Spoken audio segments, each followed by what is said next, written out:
Every Who down in Whoville liked Christmas a lot. But the Grinch, who lived just north of Whoville, did not.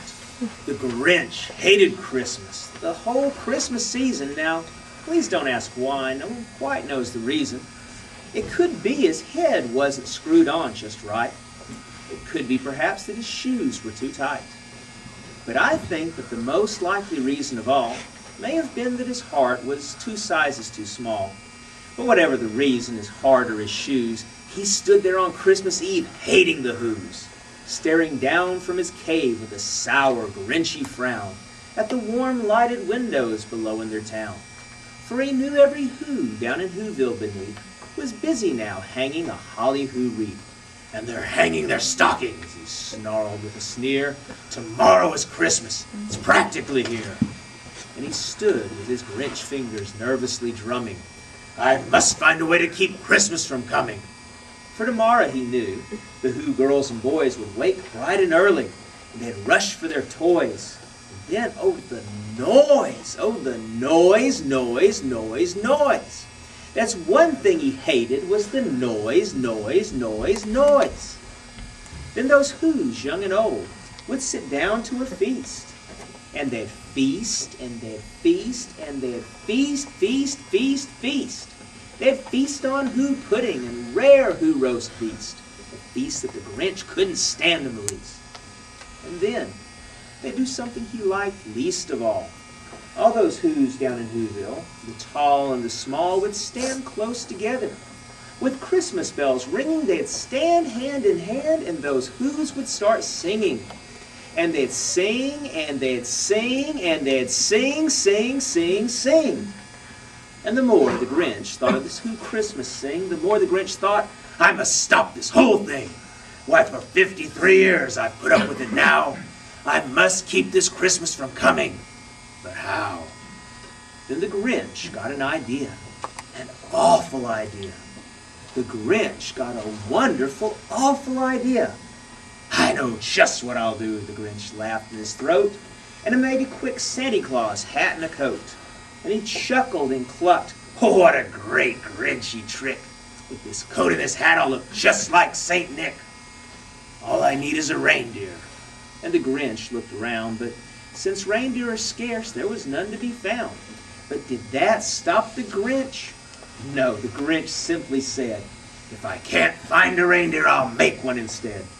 So he called his dog Max, and he took some black thread, and he tied a big horn to the top of his head. Then he loaded some bags and some large empty sacks on a ramshackle sleigh, and he hitched up old Max. Then the Grinch said, get him! And the sleigh started down to the homes where the Whos lay a-snooze in the town. All their windows were dark. No one knew he was there. All those Whos lay a-snooze, dreaming dreams without care, when the Grinch reached the first little house on the square. This is stop number 1, the old Grinchy Claus hissed, and he climbed to the roof, empty bags in his fist. Then he slid down the chimney, a rather tight pinch, but if Santa could do it, so could the Grinch.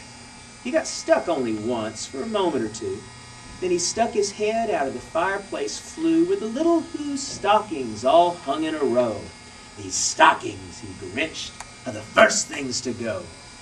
Then he slithered and slunk with a smile most unpleasant around the whole room, and he took every present, pop guns, bicycles, roller skates, drums, checkerboards, tricycles, popcorn and plums.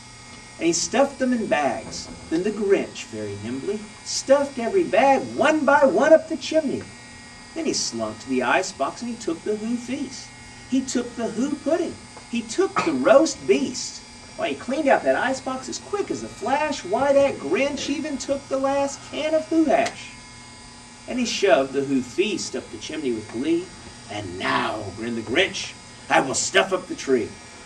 And the Grinch grabbed the tree and he started to shove, when he heard a small sound, like the coo of a dove. He turned around fast and saw a small Who, little Cindy Lou Who, who was no more than 2. The Grinch had been caught by this tiny Who daughter, who'd gotten out of bed for a cup of cold water. She stared at the Grinch and said, Santa Claus, why? Why are you not taking a Christmas tree? Why? But you know that old Grinch was so smart and so slick. He thought up a lie and he thought it up quick. "Why, my dear little tot," the fake Santa Claus lied, "there's a light on this tree that won't light on one side. So I'm taking it back to my workshop, my dear. I'll fix it up there, and I'll bring it back here." And his fib fooled the child, and he patted her head, and he gave her her drink, and he sent her to bed. And when little Cindy Lou was in bed with her cup, the Grinch grabbed the tree and stuffed the tree up. Then he went up the chimney himself, the old liar. The last thing he took was the log for their fire. On their walls he left nothing but hooks and some wire. And the one crumb of food that he left in the house was a crumb that was even too small for a mouse. Then he did the same thing to the other Who houses, leaving crumbs much too small for the other Who's mouses. It was 1/4 dawn, all the Who's still abed, all the Who's still a-snooze when he packed up his sled. Packed it up with their presents, their ribbons, their wrappings, their boxes and packages, trimmings and trappings. Then 10,000 feet up the side of Mount Crumpet, he rode with his load to the tip-top to dump it. "Hoo-poo to the Who's," he was Grinchishly humming. "They're finding out now that no Christmas is coming. They're just waking up. I know just what they'll do. Their mouths will hang open a moment or two. Then those Who's down in Whoville will all cry, 'Boo-hoo!' That's a sound," grinned the Grinch, "that I simply must hear." And he paused. The Grinch put his hand to his ear, and he did hear a sound rising over the snow. It started in low, and it started to grow. But this sound wasn't sad. Why, it sounded quite merry. It couldn't be so, but it was merry, very. He stared down at Whoville. The Grinch popped his eyes. What the Grinch saw was a shocking surprise. All those Who's down in Whoville, the tall and the small, were singing without any presents at all. He hadn't stopped Christmas from coming. It came. Somehow or another it came just the same.